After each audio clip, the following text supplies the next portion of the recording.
Hey, I want to talk to you a little bit about carbon monoxide detectors.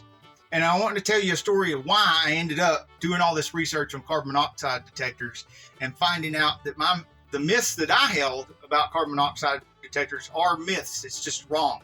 I had no idea until we had a few incidences at the shop. And even then, I still had no idea until I was at a seminar, one of the management seminars for the help learn how to better run the shop and better handle employees and maximize your profits, all that good stuff.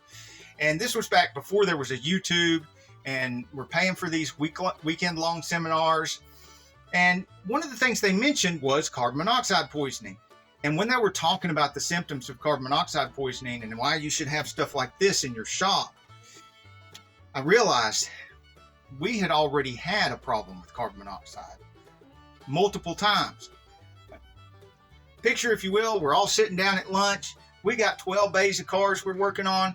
It's winter time. We've got all the doors closed. We got the waste oil heater going. We've got the wood heater going. We've been testing cars, doing pressure tests because we rebuild transmissions. So, lots of stuff going on. And then we get in a hurry over the 1 or 2 hours before lunch because we want to get to a stopping point and sit down in the break room and have our lunch.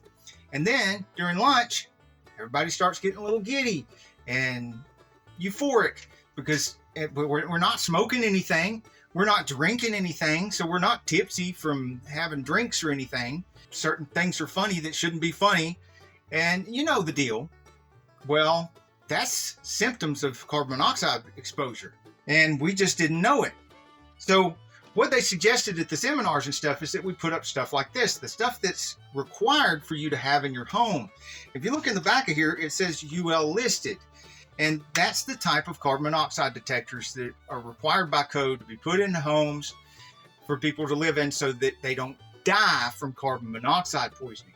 But what these don't do is they don't make you aware of low levels of carbon monoxide for long periods of time. As a matter of fact, even high levels of carbon monoxide has to be there for at least a certain amount of minutes, whatever this is programmed for, before it will alarm. And medium levels of carbon monoxide has to be present for even longer, maybe even a whole hour before this thing will go off.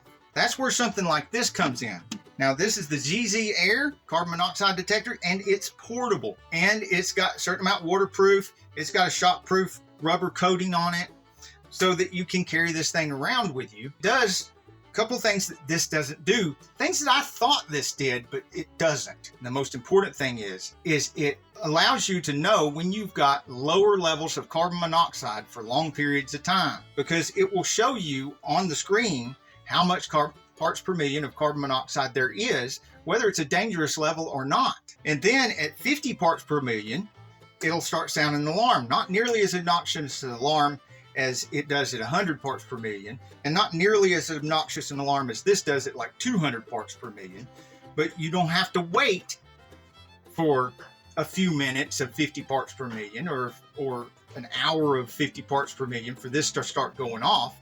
If it's 50 parts per million, it's already alarming.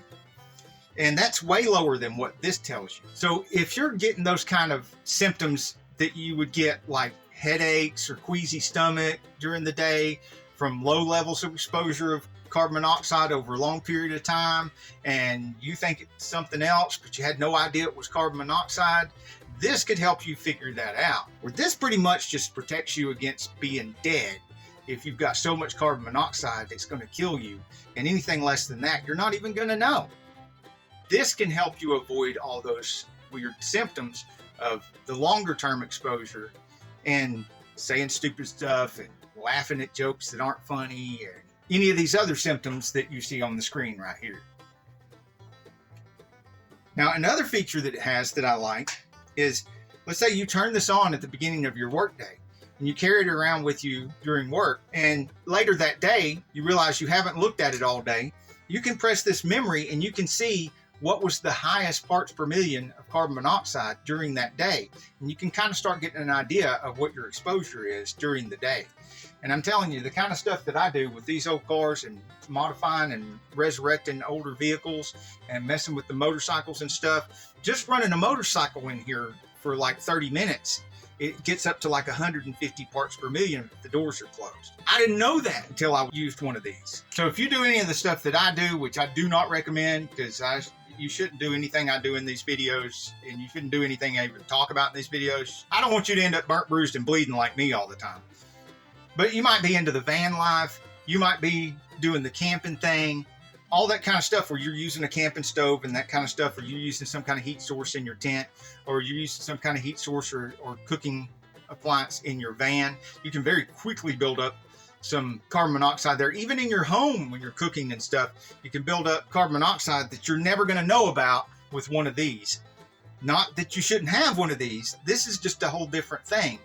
And yes, you could have you can have several of these around your home and around your shop and still benefit from having one of these. I know I'm certainly looking forward to carrying one of these around with me and having it and checking it and keeping an eye on the amount of carbon monoxide that I have in my environment, and maybe avoiding a few of those headaches in the near and the far future.